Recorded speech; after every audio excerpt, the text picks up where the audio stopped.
좋아요와 구독 눌러주세요.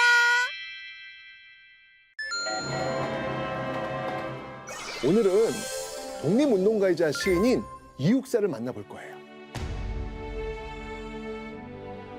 이번엔 시인이에요? 독립운동을 하시는 분들은 직업도 참 다양했네요. 근데 이름이 이육사예요? 꼭 264 숫자 같아요. 자, 이 이름에도요 엄청난 비밀이 숨겨져 있거든요. 그 비밀이 뭔지 알아보러 갈까요? 출발! 출발!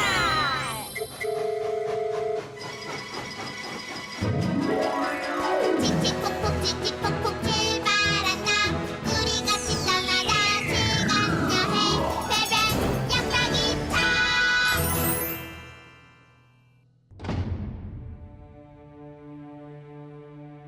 무슨 일이에요? 왜 감옥에 계세요? 얼마 전 대구에 있는 조선은행에서 폭발물이 터지는 사건이 벌어졌단다. 범인이 잡히지 않자 일본 경찰들은 날 이렇게 잡아들였단다. 선생님이 한 일이 아닌데 잡혔단 말씀이세요? 말해. 누가 폭발물을 설치했는가? 나는 모르는 일이요. 네가 폭발물 설치의 배후 인물이며 운반책인 거 내가 다 알고 있어. 전 정말 모르는 일입니다. 끝까지 거짓말을 하고 있구나. 마로카! 이자를 당장 고무실로 끌고 가! 그들은 내 스스로 범인임을 인정할 때까지 날 고문했단다. 그래서 결국 이렇게 감옥 생활을 하고 있는 중이야. 근데 선생님 가슴에 쓰여있는 번호요. 이름을 번호로 써놓은 거예요? 이건 죄수 번호야. 264번. 이 감옥에 갇히게 되면 이름 대신 이렇게 번호로 부른단다. 그럼 이육사라는 이름이 진짜 이름이 아니라 번호였어요? 내 원래 이름은 이월록이야. 하지만 이제부터는 내 원래 이름 대신 이육사라는 이름을 사용할 거야. 일본의 만행을 절대 잊지 않기 위해서 말이지. 근데 일본이 왜 선생님을 범인으로 오해한 거예요? 조국의 독립을 위해서 의열단이라는 단체에 가입을 했단다. 의열단에서 일본 경찰, 군인, 친일파를 처단하는 일을 맡았단다. 아무래도 그것 때문에 일본 경찰이 날 잡아들인 모양이야. 진짜 범인이 누구인지는 중요하지 않은 거지. 선생님이 범인이 아니라는 게 빨리 알려줬으면 좋겠어요. 감옥에 있는 건 너무 힘들잖아요. 이 정도로 힘들어서 어떻게 독립운동을 할 수 있겠어? 걱정하지 마. 난 곧 풀려날 거야. 264의 비밀을 알았어요. 이육사는 17차례나 감옥에 갇히는데요. 첫 번째 감옥살에서 받은 수감번호 264번이 바로 그의 새 이름이 된 겁니다. 17번이나 감옥에 갇히셨다고요? 세상에. 얼마나 힘드셨을까. 고문도 많이 당하셨을 텐데. 이육사는요 본격적으로 독립운동을 벌이기 위해서 중국으로 가거든요. 중국 베이징에서 의열단 단원들을 만난 이육사는요 무장 독립투쟁에 참여하기로 합니다. 그리고 군사학교에 입학을 해요. 큰 결심을 해줬소. 이곳 군사학교에선 비밀 통신, 폭파 훈련 등을 교육받을 수 있을 것이오. 독립의 그날을 위해 일본군과 본격적으로 싸워보세. 예, 앞으로 열심히 훈련받아서 독립운동에 앞장서겠습니다. 군사교육을 마친 이육사는 귀국해서 비밀 임무를 수행하기로 합니다.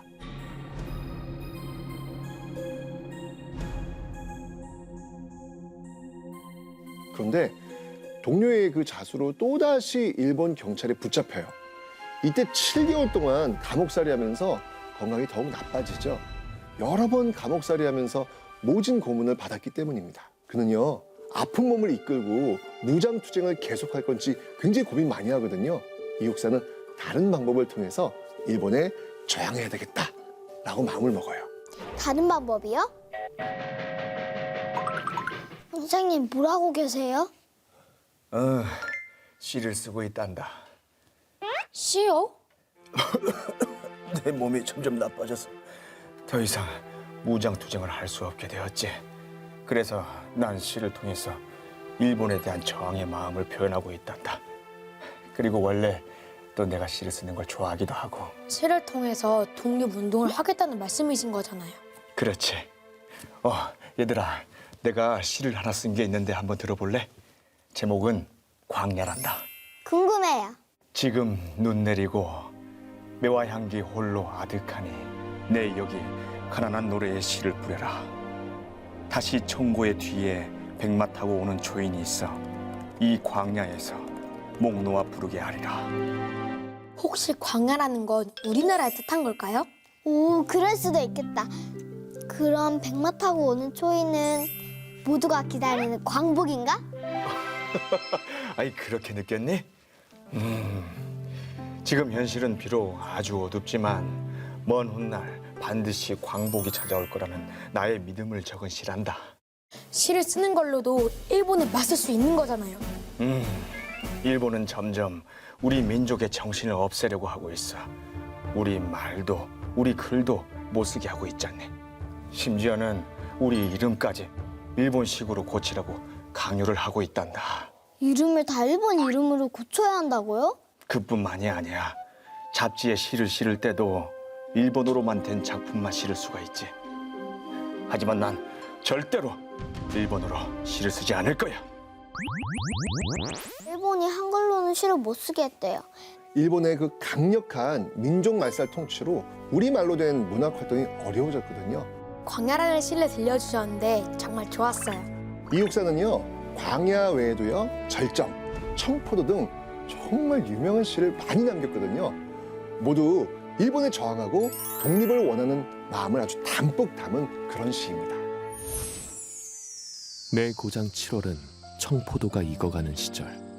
이 마을 전설이 주저리 열리고 먼데 하늘이 꿈꾸며 아랄이 들어와 박혀 하늘 밑 푸른 바다가 가슴을 열고 흰 돛단배가 곱게 밀려서 오면 내가 바라는 손님은 고달픈 몸으로 청포를 입고 찾아온다고 했으니 내 그를 맞아 이 포도를 따먹으면 두 손은 한뿍 적셔도 좋으련. 아이야, 우리 식탁엔 은쟁반의 하얀 모시수건을 마련해두렴. 이육사는요, 중국과 우리나라를 오가면서 독립운동하다가 1943년 일본 경찰에 다시 붙잡히고 맙니다. 결국 1944년 1월 16일 감옥에서 세상을 떠나셨죠. 평생 독립운동만 하다가 감옥에서 돌아가신 거네요. 정말 속상해요. 그가 순국한 이듬해인 1945년 8월 15일 광복이 되었고요. 이후 문학계 동료들에 의해서 그의 첫 번째 시집인 육사 시집이 비로소 세상의 빛을 보게 된 거죠. 그래도 다행이에요. 목숨을 걸고 쓰신 작품이잖아요. 나중에 이육사 선생님의 시집을 꼭 읽어봐야겠어요. 자, 오늘도 이렇게 역사여행 잘 마쳤으니까요. 별을 줄게요. 야, 잘한다!